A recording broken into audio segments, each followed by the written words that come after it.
अब मैं अखिलेश यादव की निंदा करता हूँ। अभी 11,440 वोट से न खेलो झुलस जाओगे बाबू। आप किसी बड़ी मस्जिद के इमाम को ऐसे सड़क पर गिरा मार सकते हैं, वो साथ उठा सकते हैं? नहीं। हमने रोते हुए उनका इंटरव्यू किया ऐसे ही चैनल पर। राम मंदिर में जाना पसंद नहीं करूंगा क्योंकि राम मंदिर का जो 1949 में जो प्रकट हुई मूर्ति, उस मूर्ति को गर्भगृह में रखा जाएगा कि नहीं रखा। कैसे छोटे छोटे बच्चे बटुक गिरा के उनको मारा गया, किस मुंह से बोलेंगे? इन्हीं निशानंद जी के गुरुजी महाराज करपात्री जी महाराज ने हाथ पर जल लेकर कहा था कि मैं श्राप देता हूं कांग्रेस को। सभी भाइयों को राम राम। दोस्तों स्वागत है द भारत डिबेट शो पे। दोस्तों आज का ये डिबेट काफी शानदार होने वाला है, इसलिए आप लोग से अनुरोध है कि डिबेट को अंत तक देखिए। मैं अनुरोध करना चाहता हूं, अगर आप लोग चैनल पे नए हो तो चैनल को सब्सक्राइब कीजिए। आज के इस डिबेट में रत्नाकर सिंह की अच्छी सी कुटाई हुई है, क्योंकि रत्नाकर सिंह बोल रहे थे 1914 में जो मूर्ति प्रकट हुई थी वो मूर्ति कहाँ गया और गिरिघर में प्रवेश क्यों नहीं हुआ। इस पे अमिताभ अग्निहोत्री सर ने किस तरह से रत्नाकर सिंह को धोया है, तो आप लोग डिबेट को खुद से ही देखिए। चलिए शुरू करते हैं। मंदिर बन रहा है, अच्छा नहीं बोल सकते, पेट में दर्द है, कुंठा है, अंदर जलन है, एसिड बन रहा है, एंटासिड खा के चुप सो जाइए, मत बोलिए, 22 तारीख के बाद उठिए, मत देखिए आंखों से। लेकिन ये इजाजत देश नहीं दे सकता कि आप देश से वोट भी लें और ऐसा भी कहें कि राम क्या खाता था और मंदिर जाने से रोटी मिलेगी। करोड़ों रुपया लग रहा है मंदिर में, ये सवाल आप उठाएं और फिर कहें हमको सत्ता दो। जिन्होंने अपने घर अरबों के बनवा लिए, घर में ऐसे ऐसे घर बनवा लिए रत्नाकर भाई, जहां जहाज हेलीकॉप्टर उतर जाता है, क्या वो भगवान राम के मंदिर में सवाल उठा रहे हैं, और वो भी माइक से। रत्नाकर सिंह जी बताइए, और मैं घड़ी देख के 3 मिनट आपको पूरे दूंगा, ठीक?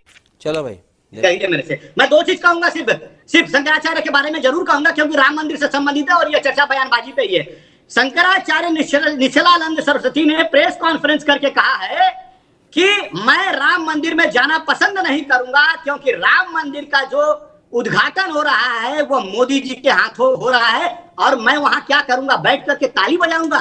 धर्म का कार्य शंकराचार्य लोग नहीं करेंगे, राजनीतिक लोग करेंगे, तो मैं उसमें जाना बिल्कुल पसंद नहीं करूंगा। दूसरी चीज, मैं मुक्तेश्वर महाराज का, मैं वो भी शंकराचार्य, उन्होंने क्या कहा? उन्होंने कहा कि इस राम मंदिर का जो शिलान्यास हो रहा है उसका राजनीतिकरण हो रहा है। यह धार्मिक उत्सव है, यह देश के लोगों का उत्सव है, यह कोई राजनीतिक उत्सव नहीं है और राजनीतिक मंच नहीं है। ये शंकराचार्य लोगों ने अब बताएं, भारतीय जनता पार्टी के लोग, कि क्या शंकराचार्य लोगों को राम विरोधी कहेंगे? क्या शंकराचार्य लोगों को वो धर्म विरोधी कहेंगे? हम पूछ रहे हैं अगर कि जो 1949 में जो प्रकट हुई मूर्ति, उस मूर्ति को गर्भगृह में रखा जाएगा कि नहीं रखा जाएगा, तो हमको जो है मूर्ख बनाने की कवायद की जा रही है। आप कह रहे हैं कि ये कौन सा मूर्खता भरा प्रश्न है? अरे हम तो जनभावना को पूछेंगे आपसे कि वो जब प्रकट हुई मूर्ति है उसको आप जो है गर्भगृह में रख रहे हैं कि नहीं रख रहे हैं। और तीसरी चीज कहूंगा मैं, अभी वो आऊंगा MIM के ओवैसी जी के बयान पे। देखिए, जिस प्रकार धार्मिक पार्टी है भारतीय जनता पार्टी, उसी प्रकार धार्मिक पार्टी है MIM, और ये एक दूसरे को भड़काऊ बयान देते रहते हैं, डराने की राजनीति करते हैं अपने समुदाय को, ताकि राजनीति अब रोक दीजिए रत्नाकर सिंह की आवाज, 3 मिनट हो गए, अब रोक दीजिए आवाज, बिल्कुल रोक दीजिए। रत्नाकर सिंह अब नाराज होने का हक गया, बात 3 मिनट निर्वाद, तेरा तो गेम बजाना पड़े। 413 से 44 पर आ गई, लेकिन समझ नहीं आई। मैं इसीलिए कहता हूं दिमागी, अभी रुक जाओ भाई, दिमागी बुखार है। निश्चलानंद जी की बात हो रही है, मैं निश्चलानंद जी का बड़ा सम्मान करता हूं, लेकिन कांग्रेस को इन चक्करों में नहीं पड़ना चाहिए, क्योंकि उसकी जानकारी कमजोर है। 11,440 वोट से न खेलो झुलस जाओगे बाबू। ये 11,440 वोट है। जिन लोगों को रावत साहब को, अरे रुक जाओ भाई, बीच में मत बोलो।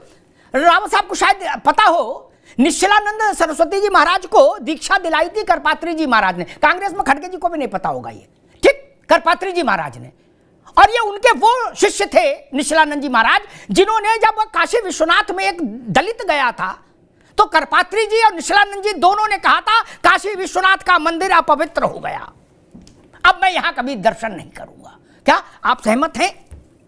आप सहमत हैं? मैं इसीलिए कहता 11,440 वोट नंगे हाथ से काहे की छूते हो, बाद में पलट जाते हो। अच्छा, हम कह रहे मोहन यादव ने, नहीं अब नहीं, रत्नाकर अब नहीं, मोहन यादव ने, सुरेश यादव ने, रामकृपाल यादव ने, जितनों ने बयान दिए भाजपाइयों ने, उनके बयान देने से दिग्विजय सिंह जो सवाल उठा रहे हैं, हरिप्रसाद जो बोल रहे हैं, उससे कांग्रेस के नुकसान की भरपाई हो जाए, तो उनके बयानों का हनुमान चालीसा की तरह जाप करो। मैं आपके भले की बात कह रहा, आप कहा हम ही से नाराज हो रहे हो, करे ऐसी बात क्यों कह दी, वैसी बात क्यों कह दी? भैया देख तो लो कहां खड़े हो महाराज। और जो बात कह रहे कि दिग्विजय सिंह के सवाल को ऐसा करके हल्का बता दिया। पब्लिक डोमेन में ये जानकारी है। गर्भगृह में 2 मूर्तियां रहेंगी, ट्रस्ट की तरफ से ऑफिशियली ये जानकारी पब्लिक डोमेन में आज से नहीं महीनों से है। एक चल मूर्ति होगी, एक अचल मूर्ति होगी। चल मूर्ति को हम उत्सव मूर्ति बोलते हैं हिंदू धर्म विधान में। ये बात तो पब्लिक डोमेन में है, फिर इस सवाल को शरारतपूर्ण क्यों नहीं कहेंगे? नाराज हो जाएंगे। बातें बताई नहीं जाती, नजर लग जाती है। कांग्रेस अभी राहुल गांधी कह दे कि मैं अखिलेश यादव की निंदा करता हूं, अभिमुक्तेश्वरानंद महाराज शंकराचार्य महाराज को काशी की सड़कों पर गिरा गिरा के सन्यासियों को मारा था लट्ठों से और दुनाली राइफल के कुंदों से, कह सकते हैं रावत जी? या ये तब भी वो शंकराचार्य के प्रतिनिधि तो थे ही, छोटे संत तब भी नहीं थे, स्वरूपानंद जी महाराज के उत्तराधिकारी तब भी थे वो। क्या ये बोल सकते हैं कि अखिलेश यादव ने पाप किया था? या आप किसी बड़ी मस्जिद के इमाम को ऐसे सड़क पर गिरा मार सकते हैं, वो साहस जुटा सकते हैं? नहीं ना। तो शंकराचार्य के प्रतिनिधि को क्यों मारा, जो आज हमारा माननीय शंकराचार्य है? रावत साहब किस गली से भागेंगे? हमने रोते हुए उनका इंटरव्यू किया ऐसे ही चैनल पर, रो रहे थे अभिमुक्तेश्वरानंद जी महाराज। राजनेताओं का कंठ सूख गया था हमारे डर के। क्या बात करेंगे हमसे? और अब साहस हो तो राहुल गांधी बोल दे। अभिमुक्तेश्वरानंद नहीं भूले होंगे, उनको याद है कैसे छोटे छोटे बच्चे, बटुक जानते हैं, छोटे सन्यासी, गिरा गिरा के उनको मारा गया। किस मुंह से बोलेंगे? ये भारत है रावत जी, समझ रहे हो?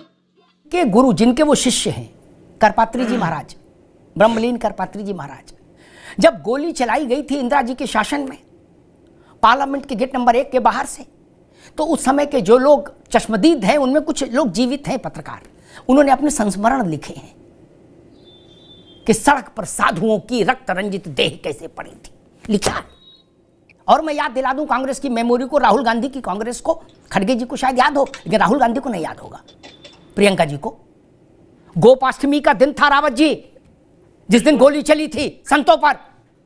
इन्हीं निश्चलानंद जी के गुरुजी महाराज करपात्री जी महाराज ने हाथ पर जल लेकर कहा था कि मैं श्राप देता हूं कांग्रेस को। और क्या कहा था मैं उसको यहां नहीं दोहराना चाहता। वो निश्चलानंद जी के गुरुजी थे। कितने साधु मार दिए गए, वैसी घटना कभी नहीं हुई देश में। हिंदुस्तान में साधु मार दिए जाए, और वो भी कहां? संसद के बाहर। कोई बिहार में कोई चोर उचक्का मार दे, समझ में आती बात? हमारे देश की सुरक्षा व्यवस्था में लगे पुलिस के लोग संसद के बाहर हमारे संतों को मार डाले। क्या ये दृश्य नहीं देखा देश ने? क्या करपात्री जी महाराज ने क्षुब्ध होकर शापित नहीं किया कांग्रेस को? दोस्तों आज के डिबेट यहीं समाप्त करते हैं। आई होप कि आप लोग को पसंद आए। अगर पसंद आए तो एक लाइक एंड चैनल को सब्सक्राइब कीजिए। साथ में आप लोग कमेंट बॉक्स में अपनी राय जरूर बताएं, क्योंकि आप लोगों की राय ही राय होती है। चलिए मिलते हैं कोई नेक्स्ट डिबेट में, तब तक के लिए जय हिंद, जय भारत, वंदे मातरम।